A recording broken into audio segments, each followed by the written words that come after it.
maging aware po tayo dito sa kumakalat na ito, ano mga kababayan. Paki-share po ng bidyong ito para malaman po ng ating gobyerno. Good morning mga kababayan, kayo po ba ay aware dito? Ito raw ay ini-scan ang mata. Now, di umano, bukod sa aking na interview, na hindi ko naman pwedeng ipakilala sa inyo kung sino, ito raw ay robot daw ang nagpapaganito sa US. Di umano, hindi ko alam kung ano ba ang totoo dito. Ito po ay step by step at ito ay US ang nagpapatakbo. Di umano sa kwento. Kayo po ba ay aware dito? Maging aware po tayo ha. Ito po ba ay lisensyado itong gumagalang ito mga kababayan? Ito po ay sa GCash account, no? Ang mga application pong ito sa crypto. At ito po ay dyan po sa Gawing Rizal, nandyan po ang opisina na dyan po hinahakot ang mga tao. Grupo po ito. Sana po ito ay malaman ng ating gobyerno kung ano man po ito, no?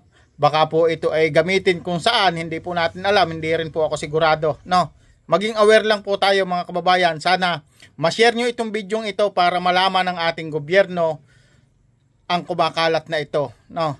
Ito po, ipakita ko po sa inyo ito ng buo, no? Ito po ay, ito yung tinitingnan daw po sa mata. Kayo po ba ay nakaranas na nito o may nababalitaan na kayo? Mata raw po ang tinitingnan, no? Ito po yung mga detalye dito sa GCash, pakita ko sa inyo.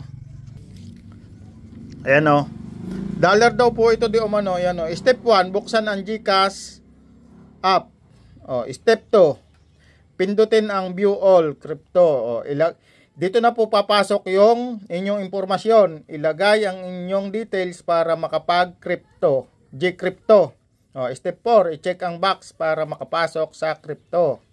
O, step 5, hanapin at piliin ang WD. Kung anong meaning yan. Token sa market tab. May market. May palitan pa. O, matapos ay piliin ang receive. O, para magkakapira nga ano. I-copy ang wallet address mula sa crypto at i-paste ito sa inyong World App. Tingnan ang step 7 sa likod. Ayun. Yan, di ba? Ikakopy na lahat ng detalye, ikukopyahin na. Kapag dumating na ang WD token, ibenta ito para maging pera, PHP, pera. O, step 9, ilagay kung ilan WD token ang gusto mong i-withdraw at pindutin ang continue. Ayan. Tingnan natin yung sa likod. Parang parehas lang din, no? O, mula sa GCash. O, magkaiba. Itong isa ay paano mag-cash out ng WD gamit ang crypto sa loob ng GCash. Ito pala yung kauna-unahan ata, no? Mula sa World App. Step 1, buksan ang World App at pindutin ang dollar. Ito palang umpisa, no? Dollar. Tapos yung sign dollar. Step 2, pindutin ang more at piliin ang withdraw. Piliin ang world coin. Ano to? Pera, ano? Piliin ang crypto app. Step 5, piliin ang world chain. Step 6, mag-scroll pababa at piliin ang others. Step 7, i-copy paste. I-copy at i-paste ang world wallet address galing sa crypto. Tingnan sa likod para sa gabay. Ayan. Step 8, ilagay kung ilang world token ang i-withdraw at pindutin ang continue.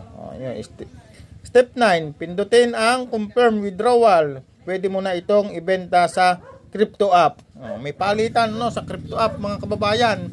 Aware po ba kayo dito? Sana maging aware po tayo, ano?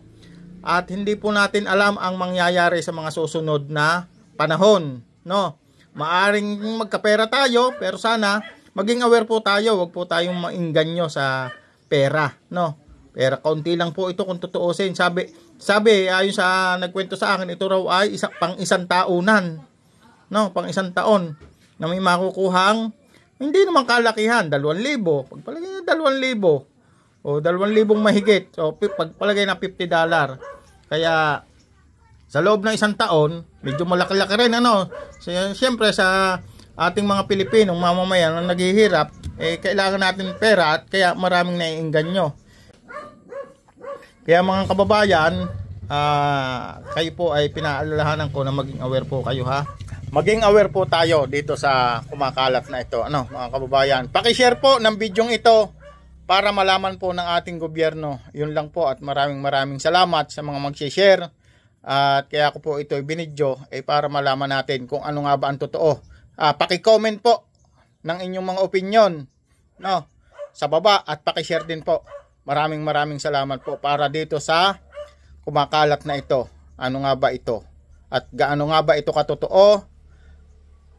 At sino nga ba ang tunay na nagpapatakbo nito dito sa ating bansa? Maraming salamat po and God bless po. Maging aware lang po tayo. Salamat po.